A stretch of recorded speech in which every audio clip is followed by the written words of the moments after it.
After warning about the dangers of false prophets, he then warns about the danger of false professions. For many, the greatest danger they face is not dangers from without, but dangers from within. Not the deception of false teachers, but the deception of self. In verses 21 to 23, you see in the text here, we learn a sobering truth. We learn that the number of those who will enter the kingdom of heaven is smaller than the number of those who profess to belong to Jesus. Not everyone who calls him Lord will enter the kingdom of heaven. Only those who do the will of the Father will enter. No exceptions. If you water down Jesus' word, you do so at your own peril. First, entering the kingdom of heaven is more than a verbal profession. It's more than that.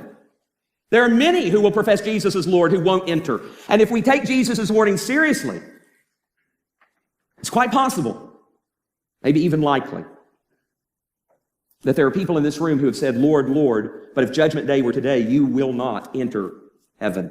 You've made a false profession.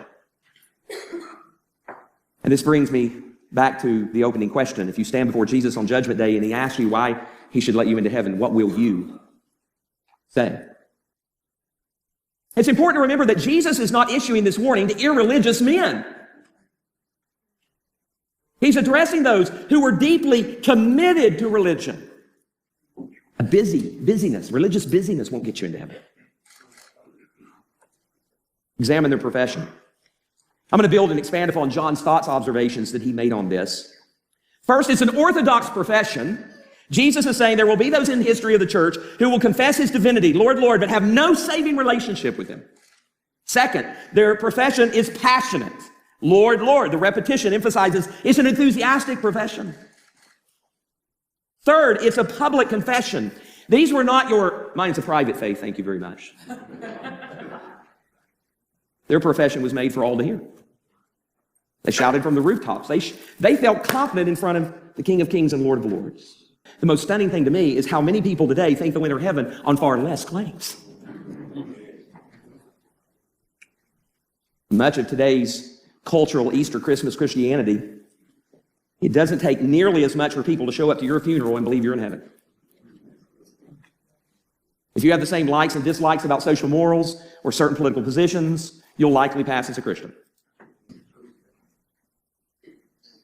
Preaching that lowers the bar in order to make it easier for people to respond. Biblical preaching must call for a response. And there are many preachers that preach, quote-unquote, sermons that never call upon people to enter the narrow gate. Jesus called for people to make a choice. In fact, if your preaching doesn't demand a response, you gave a religious lecture, not a sermon. There's nothing wrong with religious lectures, but not in the pulpit. Our goal is not to get more professions.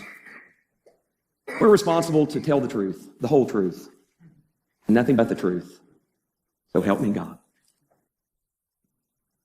I'm not saying that we should raise barriers for people that Jesus didn't put up, but we most certainly should not lower barriers that he intentionally raised. Now notice something in this text. Jesus doesn't correct those in this passage on any of their claims. He doesn't deny their claims. It's worse than that. He doesn't deny their claims. He denies them. Look at verse 23.